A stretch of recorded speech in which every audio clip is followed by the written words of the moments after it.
En travaillant sur Guillemin, pas seulement sur Zola, mais sur Guillemin en général, ou en vous écoutant tous les deux, j'ai été frappé d'une chose, c'est que Guillemin s'est servi énormément des médias.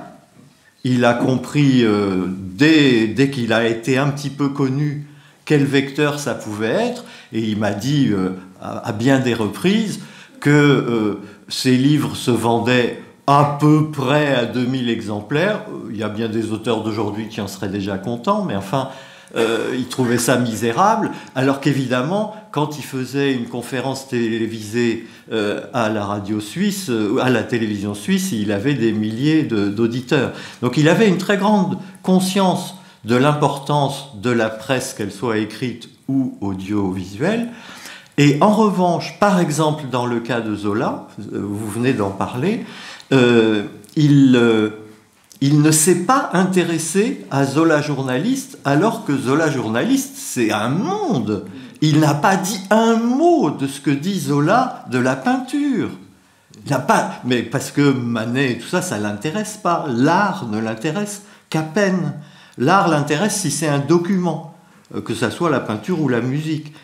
Donc, il y a en effet des creux, on va dire, qui sont intrigants, parce que pour son usage personnel, il sait parfaitement de quelle importance est la presse au sens le plus général possible, mais chez les écrivains qu'il étudie, c'est très rare qu'il s'y intéresse.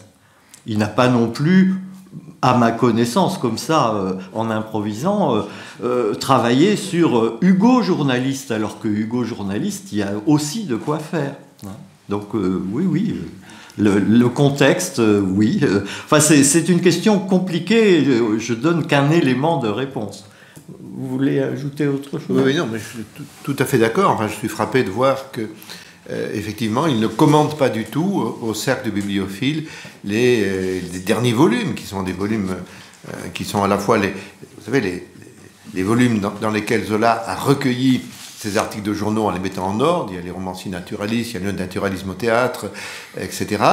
Ça, il le laisse de côté, alors qu'évidemment, il commente quand même, et il fait une préface sur le J'accuse.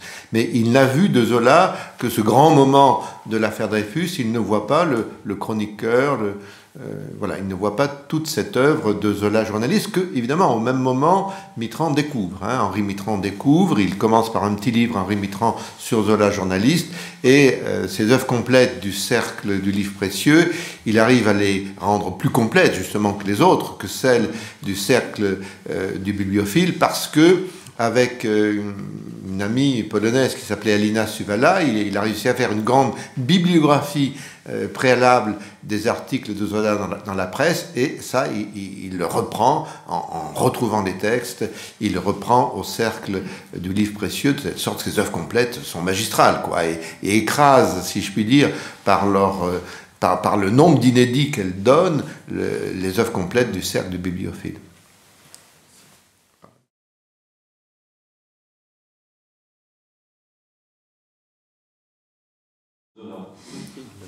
C'est un sujet qu'il aborde évidemment dans sa préface à la débâcle, mais je ne vais pas voler à la défense de Zola sur ce terrain. J'observerai simplement que parmi tous les écrivains naturalistes dont je me suis occupé, puisque mon domaine c'est l'ensemble du naturalisme, il y a un écrivain communard, Robert Caze, C-A-Z-E, qui a eu le malheur de se faire tuer à l'âge de 33 ans, lorsqu'il est revenu de son exil en Suisse. Observons aussi que parmi l'ensemble des écrivains du groupe de Médan, Paul Alexis est un ami de Jules Vallès, et que Huysmans a eu des tentations passablement anarchistes, et par exemple, il n'était pas du tout gêné de voir les monuments incendiés par la commune. Il trouvait d'ailleurs que ces monuments étaient beaucoup mieux cuits que crus.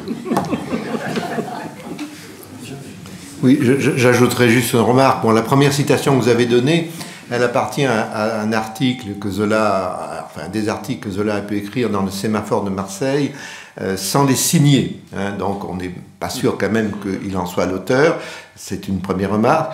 Il était à l'époque en dehors de Paris, donc il n'a pas connu évidemment la répression versaillaise. Et quand il l'a découverte ensuite, dans ce même sémaphore de Marseille, il écrit sur les massacres versaillais des pages qui sont une grande émotion, d'une dénonciation de cette barbarie, et il sera l'un des premiers ensuite à plaider pour l'amnistie. Donc voilà, il y a eu sans doute un regard extérieur dont il n'est pas entièrement coupable parce que personne à l'époque ne pouvait voir ce qui se passait dans Paris, et dès qu'il connaîtra vraiment la vérité, c'est-à-dire les massacres terribles des troupes versaillaises, il va les dénoncer et surtout il plaide en faveur de l'amnistie. Donc ça c'est une première réponse. La deuxième réponse c'est que oui, ensuite il y a la débâcle. La débâcle d'ailleurs, Guillemin la condamne, hein, ce que dit Zola sur la Commune, il le dit avec fermeté, donc il ne l'accepte pas. Moi je dirais simplement que ce que Zola a écrit dans la débâcle, c'est l'histoire d'une catastrophe, d'une débâcle militaire, dont la Commune ensuite pour lui n'est qu'un épisode qui s'ajoute, hein, car au fond, il voit cette année 70-71, je crois exactement comme ses contemporains. Nous, on voit ça en regardant la Commune, hein, avec un regard d'historien qui fait une sorte de focalisation sur la Commune, mais imaginez ceux qui ont vécu cette année 70-71, ils voient quoi? Une première catastrophe, la terrible défaite militaire, une deuxième catastrophe, le siège de Paris, et enfin une guerre civile. Et ils considèrent évidemment que cette guerre civile était inutile. Voilà, c'est comme ça que Zola voit la Commune à la fin d'un roman qui est d'abord un roman sur la question de la défaite militaire. Cette question que vous posez, elle est intéressante parce qu'elle va dans des tas de directions.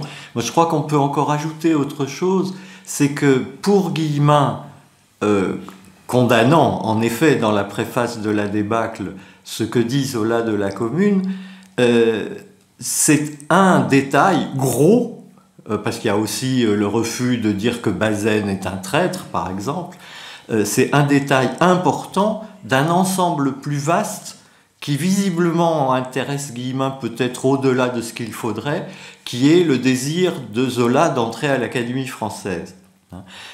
Au fil des préfaces, on sent que dès qu'il publie un roman moins violent ou qui est jugé par la critique plus convenable, il se rapproche de l'Académie de quelques voies possibles, et Goncourt d'ailleurs se dit « mais à la longue, il va finir par y entrer, ma parole ». Et du coup, le J'accuse, c'est le réveil qui fait que non, il revient à ce qu'il doit être et il ne doit pas devenir un institutionnel. Mais c'est complexe ce que vous posez comme question. Et sa position à l'égard de la Commune est complexe aussi pour cette raison de quête de respectabilité, quelque chose comme ça, il me semble.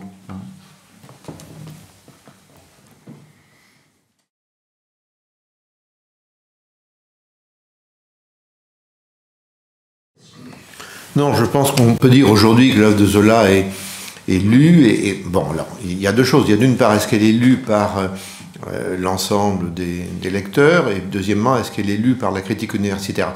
Par l'ensemble des lecteurs, je dirais oui, dans la mesure où Zola bénéficie de l'accueil que les programmes scolaires d'aujourd'hui lui donnent. Hein.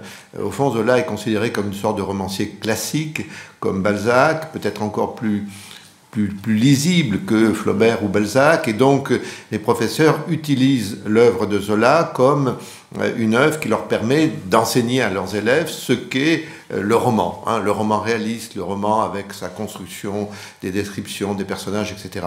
De tout cela, Zola a bénéficié dans la mesure où, en effet, la critique formaliste qui a renouvelé les études littéraires au cours des années 70 a mis beaucoup l'accent sur Zola, et de grands critiques. Alors, bien sûr, on peut citer Henri Mitterrand, on pourrait citer Philippe Hamon et d'autres encore, ont utilisé l'œuvre de Zola comme un réservoir d'analyse sur les problèmes, tout simplement, du récit, du point de vue ou de la description. Donc, de cela, l'école aujourd'hui bénéficie. Quant à la critique universitaire, eh bien, au fond, je viens de vous répondre. Oui, elle s'est retrouvée en partie dans Zola. La critique américaine a beaucoup aimé Zola. Il est toujours enseigné dans les universités aux États-Unis ou en France. Et il y a eu, pour la faveur dont Zola peut bénéficier au sein de la critique universitaire, ce formidable atout des dossiers préparatoires. Zola, au fond, Clouseau c'est sa femme, mais enfin, Zola a laissé par un geste extraordinaire pour la postérité qui est comparable à celui de Hugo, a laissé ses manuscrits. Ces manuscrits ont été déposés à la Bibliothèque nationale par sa femme Alexandrine dès 1904, et aujourd'hui, on n'arrête pas de les relire. Et ces dossiers préparatoires permettent de penser la question de la genèse, de la création, et de cela, évidemment, Zola bénéficie beaucoup. Voilà. Mais il y a un point aveugle, y compris chez de grands spécialistes, on peut le dire, chez quelqu'un comme Henri Bitran, un point aveugle, ce dont vient de traiter René Pierre avec brio, la question du naturalisme. Il reste encore quelque chose qui bloque, qui fait que Zola sera l'objet de méchanceté dans la presse aujourd'hui, quand on parle de Zola, c'est la question du naturalisme. Ça passe pas, et on continue à l'attaquer en disant que le roman expérimental ou le naturalisme de façon générale, ce sont des stupidités. Mais René Pierre le dira mieux que moi. On a souvent dit qu'une des œuvres capitales de Paul Alexis était un fameux télégramme qu'il avait envoyé au journaliste Jules Huret, qui faisait une enquête sur la survie du naturalisme. Paul Alexis avait répondu « Naturalisme pas mort, l'être suit ». Et on peut le dire, puisque désormais, Huysmans est entré dans la bibliothèque de la Pléiade, probablement d'ailleurs sous l'influence de Michel Houellebecq, qui en avait largement parlé dans Soumission, et nous avons désormais en chantier une très belle édition des œuvres complètes de Huysmans chez Garnier. J'ai moi-même, dans le passé, donné une édition d'Henri Séhard, Une belle journée, c'est un véritable chef-d'œuvre, et désormais il en existe même une édition de poche procurée par Thierry Poyet. J'apprends que notre collègue Jean de Palacio vient de publier ou va publier un volume sur Paul Alexis. Donc, on peut reprendre la fameuse formule d'Alexis, naturalisme, pas mort. Ceci étant dit, le naturalisme est toujours vivant à l'Académie Goncourt, parce que d'une certaine façon, quelque chose de l'esprit naturaliste survit dans cette académie, malgré toutes les vicissitudes qu'elle traverse.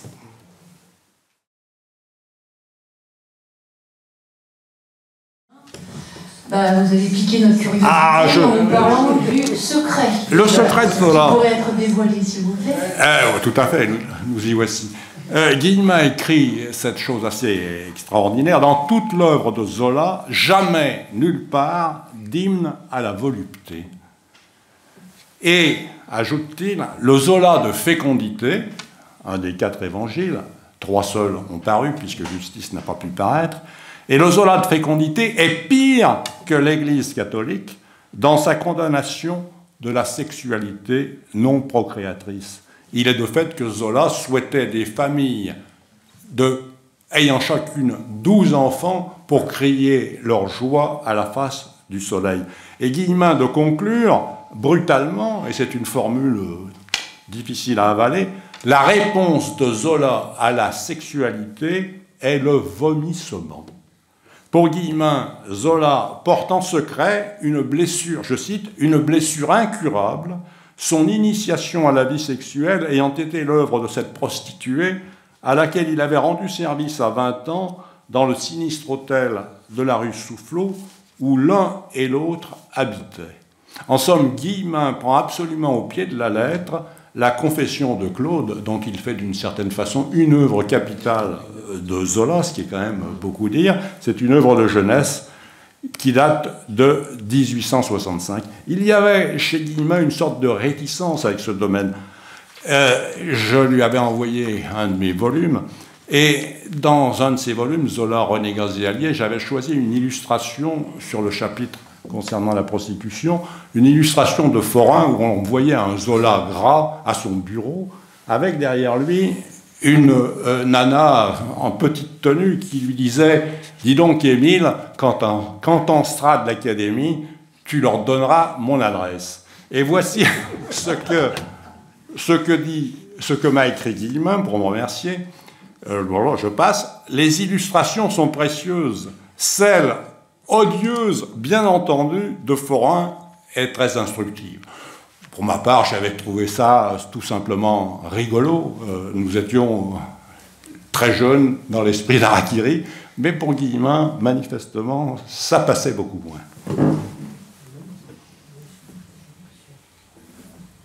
Donc, le secret, c'est cela, c'est-à-dire, au fond, cette façon de considérer que Zola, à l'égard de la sexualité, a toujours eu une très forte réticence. Je crois que c'est au fond un peu l'esprit médiéval.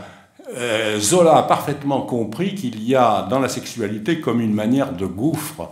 Je viens de Lyon et il y a un médaillon de la cathédrale Saint-Jean représentant un individu en érection qui est chevauché par une femme qui le fouette. Il s'agit tout simplement de l'évocation du lait d'Aristote, c'est-à-dire le plus grand esprit de son temps, Aristote, le plus grand intellectuel de son temps, pour parler avec le vocabulaire de Zola, soumis au désir, qui n'est qu'un pauvre être qui marche à quatre pattes, chevauché par Phyllis, sa maîtresse, comme le comte Muffat et Nana. On peut juste ajouter deux choses qui sont liées l'une à l'autre. C'est que cette question très difficile de comprendre exactement la position de Guillemin à l'égard du sexe, elle est dans tout ce qu'il écrit. C'est pas du tout spécifique à Zola, mais Zola est à ses yeux un cas aigu d'expérience du désir et d'horreur devant le désir et son accomplissement. Mais il en a parlé pour des multitudes d'autres. Et l'autre aspect de la chose, c'est que, comme il l'a fait lui pour Musset, quand il a écrit ses notes sur Musset dans les temps modernes, où il a essayé d'imaginer la vie sexuelle de l'adolescent Musset, qui serait la raison pour laquelle il est devenu ce qu'il est devenu une fois adulte, et s'auto-détruisant, il faudrait pouvoir faire le même travail sur lui. Mais évidemment, c'est un peu délicat à faire. Et puis, on n'a pas forcément les éléments confidentiels qu'il faudrait. J'aimerais ajouter un point, et c'est presque une question que je vais poser à mon voisin Alain. Pardonnez-moi. Avant de m'embarquer pour Paris, j'entendais une émission où Guillaume Durand évoquait le déjeuner sur l'herbe, et il affirmait avec une très grande certitude que la deuxième personne un peu dénudée que l'on voit dans ce tableau, non pas la première qui est toute nue, mais celle que l'on voit en train de se baigner, serait Alexandrine Mellet, autrement dit la future Madame Zola. Et en faisant une très brève recherche sur Internet, je m'aperçois que cette affirmation est presque partout répandue. Alors quel est ton avis, mon cher Alain ? Oui, non, mais je sais qu'elle est répandue, je pense qu'elle est inexacte, mais... Oui, je le pense aussi. Voilà, oui, non, mais ça fait partie de ces choses qui se répètent et qui se répètent sans contrôle. Voilà.